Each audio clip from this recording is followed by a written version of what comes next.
Hello friends, welcome to Haji's kitchen. இன்றைக்கி நம்ம கிச்சனில் ஒகேனக்கல் ஸ்டைல் மீன் குழம்பு ரெசிபி தாங்க செய்ய போகிறோம். நம்ம எப்போயுமே ஒகேனக்கல் போனால் அங்கே மீன் குழம்பு மிஸ் பண்ணாமல் சாப்பிடுவோம். அதே டேஸ்ட்டில் இருந்துச்சுங்க. எனக்கு அந்த குழம்பு ரொம்ப பிடிக்கும். ஸோ இந்த ரெசிப்பியை எப்படி செய்யுதுன்னு பார்த்துடலாம் வாங்க. ஃபஸ்ட்டு நான் இதுக்கு ஒரு 40 சின்ன வெங்காயத்தை இந்த மாதிரி உரித்து க்ளீனாக வாஷ் பண்ணி எடுத்து வச்சுக்கிட்டேன். 1 ஸ்பூன் சீரகம், 1 ஸ்பூன் மிளகு எடுத்திருக்கேன். கூடவே ஒரு கொத்து கருவேப்பிலை எடுத்திருக்கேங்க. நான் குட்டி தக்காளியாக இருந்ததுனால ஒரு 5 தக்காளியை 2 கட் பண்ணி எடுத்து வச்சுருக்கேன். மசாலாவுக்கு 1 ஸ்பூன் மிளகாய்த்தூள், ஒரு ஸ்பூன் சாம்பார் தூள், 1 ஸ்பூன் மல்லித்தூள், கொஞ்சமாக கறி மசாலா, கொஞ்சமாக மஞ்சள் தூள் எடுத்திருக்கேன். இது கூட நீங்கள் சக்தி மீன் வறுவல் மசாலா இருக்கு இல்லையா, அதை எடுத்துக்கோங்க. ஒரு சின்ன சைஸ் லெமன் புளியை வாஷ் பண்ணி எடுத்து வச்சுருக்கேன். நான் மீன் மசாலா தான் வச்சுருக்கேன். சில்லி போடுவோம் இல்லையா, ஸோ அதுதான் இருந்துச்சு. நீங்கள் சக்தியிலேயே வாங்கும்போது அதில் கார்ன்ஃப்ளவர்லாம் ஆட் பண்ணியிருக்காது, ஸோ அது வாங்கிக்கோங்க. இப்போ ஒரு மண் சட்டியில் தேவையான அளவு ஆயில் சேர்த்திட்டு, ஆயில் சூடானதுக்கப்புறம் சீரகம், மிளகு, கருவேப்பிலை ஆட் பண்ணிவிட்டு சின்ன வெங்காயத்தையும் ஆட் பண்ணி நல்லா வறுத்து விட்டுக்கோங்க. இது நல்லா வதங்கி கலர் சேஞ்ச் ஆகணும். சின்ன வெங்காயம் தான் இந்த குழம்புக்கு நல்லாயிருக்கும். ஸோ கண்டிப்பாக சின்ன வெங்காயமாக ஆட் பண்ணிக்கோங்க.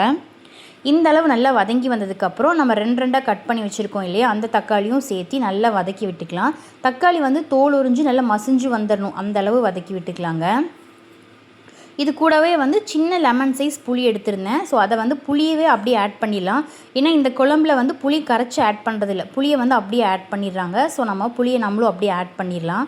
இப்போ நல்லா வதங்கி வந்ததுக்கப்புறம் நம்ம எடுத்து வச்சுருக்க மசாலாலாம் ஆட் பண்ணி மிக்ஸ் பண்ணி விட்டுட்டு கேஸ் ஸ்டவ் ஆஃப் பண்ணிடுங்க. ஏன்னா நம்ம மண் சட்டியில் செய்கிறதால மசாலா லைட்டாக தீஞ்சிரும். ஸோ கேஸ் ஸ்டவ் ஆஃப் பண்ணிவிட்டு மசாலா ஆட் பண்ணி நல்லா மிக்ஸ் பண்ணி விட்டு ஆறுனதுக்கப்புறம் நல்லா ஃபைனாக அரைச்சி எடுத்துகிட்டு வந்துடலாம்.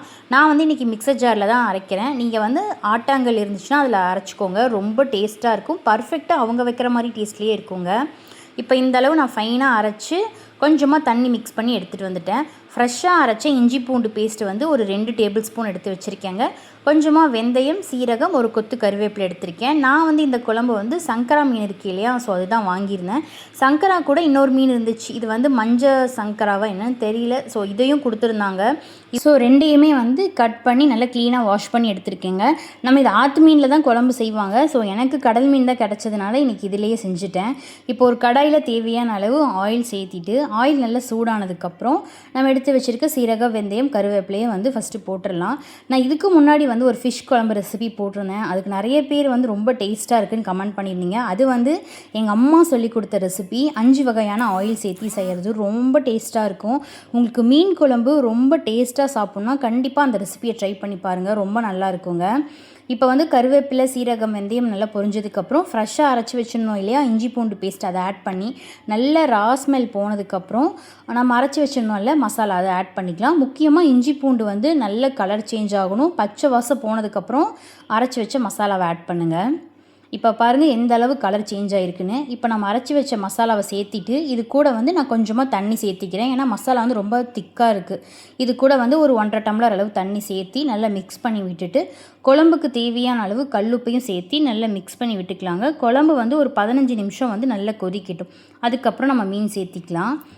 நான் குழம்பு இன்றைக்கி கொஞ்சம் கெட்டியான கன்சிஸ்டன்சிலே தான் வச்சுருக்கேன். ஏன்னா எனக்கு மீன் குழம்பு கெட்டியாக இருந்தால் தான் ரொம்ப பிடிக்கும். நிறைய பேர் தண்ணி மாதிரி ஊற்றி சாப்பிடுவாங்க. பட் நான் கொஞ்சம் குழம்பு கெட்டியாக இருந்தால் டேஸ்ட்டு கொஞ்சம் நல்லா இருக்கும். ஸோ அதனால் கெட்டி கன்சிஸ்டன்சிலே வச்சுருக்கேன். உங்களுக்கு தண்ணி மாதிரி வேணும்னா இனி கொஞ்சம் தண்ணி கூட ஆட் பண்ணிக்கலாம்.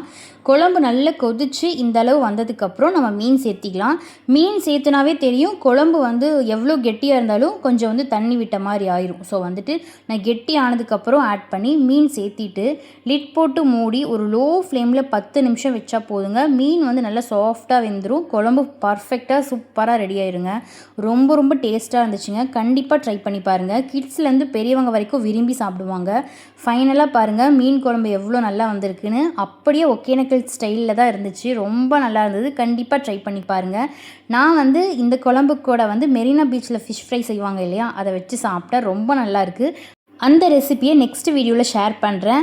கண்டிப்பாக நம்ம சேனலில் சப்ஸ்கிரைப் பண்ணிக்கோங்க. நான் இந்த மாதிரி வீடியோஸ் மட்டும் இல்லாமல் DMart offer videos, Smart Bazaar offer videos, skin care products ரிவ்யூஸ்லாம் நம்ம சேனலில் போட்டுட்ருக்கேன். ஸோ கண்டிப்பாக சப்போர்ட் பண்ணி ஒரு சப்ஸ்கிரைப் பண்ணுங்கள். நீங்கள் பண்ணுற ஒவ்வொரு சப்ஸ்கிரைபும் எனக்கு ரொம்ப பெரிய சப்போர்ட்டாக, என்கரேஜிங்காக இருக்கும். ஸோ கண்டிப்பாக சப்போர்ட் பண்ணுங்கள். நெக்ஸ்ட் வீடியோவில் பார்க்கலாம். தேங்க்ஸ் ஃபார் வாட்சிங்.